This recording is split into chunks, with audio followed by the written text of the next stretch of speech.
Patna high court से बिहार सरकार को झटका लगा है और झटका लगने के बाद बिहार सरकार जो है और नीतीश कुमार जो है अब सुप्रीम कोर्ट का रुख कर चुके हैं। अब पूरा माजरा क्या है, तो बिहार सरकार ने बिहार में जातिगत आरक्षण को बढ़ाया था और बिहार की जातिगत आरक्षण को बढ़ा करके 75% तक कर दिया था। याद कीजिए वो समय जब नीतीश कुमार सदन में खड़ा होकर के इस बात को बोल रहे थे कि हमने SC ST और OBC आदिवासी इन लोगों का आरक्षण जो है बढ़ा करके 65% कर दिया है और 10% EWS का तो है कि पूरा मिलाकर के 75% आरक्षण हो गया है। इस आरक्षण को पटना हाईकोर्ट ने एक याचिका की सुनवाई करते हुए रद्द कर दिया और रद्द करने के बाद अब पटना हाईकोर्ट के आदेश के खिलाफ जो है नीतीश कुमार और उनकी सरकार सुप्रीम कोर्ट पहुंच चुकी है। हम आपको बताएंगे, पूरा टाइमलाइन बताएंगे कि ये पूरा मामला शुरू कैसे हुआ, कैसे जातिगत जनगणना की शुरुआत होती है, कैसे रिपोर्ट आता है और उसके बाद कैसे आरक्षण को बढ़ाया जाता है। इन सब पूरे मामले को हम आपको विस्तार से बताएंगे।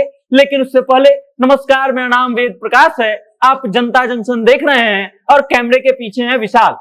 अब आप एक एक चीज को अच्छे से समझिए और टाइमलाइन को अच्छे से समझिए। 27 फरवरी 2020 वो दिन जिस दिन बिहार विधानसभा में इस प्रस्ताव को पेश किया जाता है कि बिहार में जातिगत जनगणना कराया जाएगा और फिर पारित करवाया जाता है। उसके बाद अगस्त 2021 का समय आता है। नीतीश कुमार जो है तेजस्वी यादव यानी कि नेता प्रतिपक्ष से मुलाकात करते हैं, उनको जातिगत जनगणना के बारे में बताते हैं और फिर उनका सहमति प्राप्त करते हैं।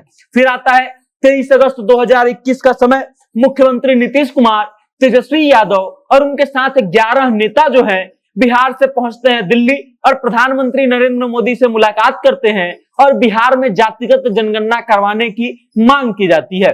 लेकिन प्रधानमंत्री नरेंद्र मोदी इस मांग को मानते नहीं है। इस कारण से 1 जून 2021 को जातीय जनगणना के लिए बिहार में सर्वदलीय बैठक बुलाई जाती है। हर दल के मुखिया को बुलाया जाता है, नेताओं को बुलाया जाता है और फिर उस सर्वदलीय बैठक में इस बात का प्रस्ताव पेश किया जाता है और फिर सब लोग सहमति दे देते हैं और फिर 2 जून 2022 को कैबिनेट से नीतीश कुमार इस बात को पास करवाते हैं। बिहार के मंत्रिमंडल से इस बात को पास किया जाता है कि बिहार में जातिगत जनगणना जो है वो बिहार सरकार अपने खर्चे पर करेगी। उसके बाद 2 फेज में जातिगत जनगणना शुरू की जाती है।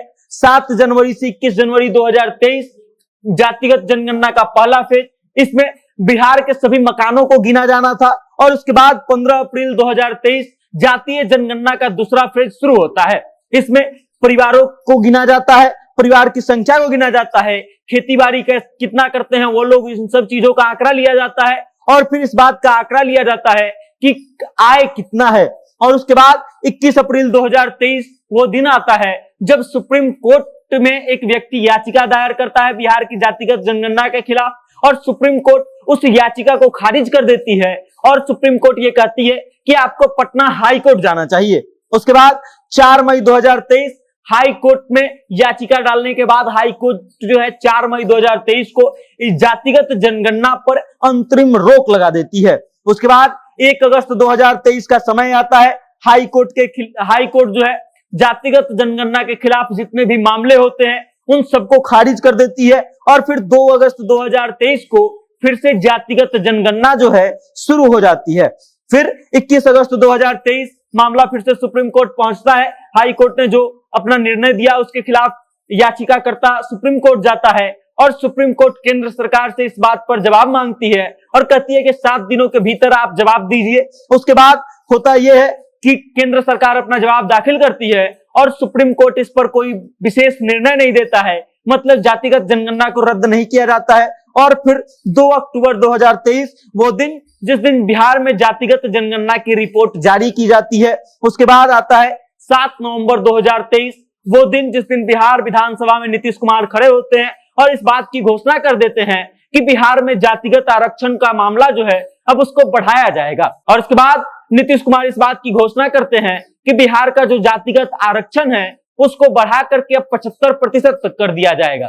SC ST OBC और आदिवासी इन सबको मिलाकर के 65% आरक्षण और 10% आरक्षण जो है EWS कोटे में दिया गया। कुल मिलाकर के 75% का आरक्षण बिहार में लागू कर दिया जाता है, लागू करने की घोषणा की जाती है। और फिर 9 नवंबर 2023 वो दिन जिस दिन बिहार के दोनों सदनों में, विधानसभा और विधान परिषद दोनों सदनों में इस बात को पारित करा लिया जाता है और फिर इसके खिलाफ एक व्यक्ति जो है पटना हाईकोर्ट में याचिका डालता है। 1 दिसंबर 2023 को पटना हाईकोर्ट के चीफ जस्टिस इस बात पर सुनवाई करते हुए राजी नहीं होते हैं कि बिहार के आरक्षण विधेयक को तत्काल प्रभाव से रोक लगा दिया जाएगा। इस पर जवाब दाखिल करने के लिए राज्य सरकार को कहा जाता है और जब राज्य सरकार अपना जवाब दाखिल करती है उसके बाद लंबे चौड़े बहस होते हैं और बहस के बाद अंततः 20 जून को नतीजा आता है और 20 जून को पटना हाईकोर्ट जो है बिहार सरकार के आरक्षण बढ़ाने के दायरे को कम कर देती है और रद्द कर देती है। और उसके बाद अब आज का समय है, बिहार सरकार अब सुप्रीम कोर्ट पहुंच चुकी है और सुप्रीम कोर्ट में इस बात का दावा करने का प्रयास कर रही है कि बिहार की जातिगत आरक्षण को जो बढ़ाया गया है वो बिल्कुल सही है और इसको रद्द न किया जाए। बाकी अभी तक जो भी माजरा था हमने आपको पूरा समझा दिया है, इस टाइमलाइन को समझा दिया है कि कैसे कैसे क्या हुआ है, जातिगत आरक्षण को लेकर के आपके मन में क्या विचार है, आपको क्या लगता है कि सुप्रीम कोर्ट के द्वारा इस जजमेंट को, इस नियम को पास करना चाहिए या फिर रद्द कर देना चाहिए। अपनी राय कमेंट के माध्यम से हम तक जरूर भेजिएगा और देखते रहिएगा जनता जंक्शन। बहुत बहुत धन्यवाद।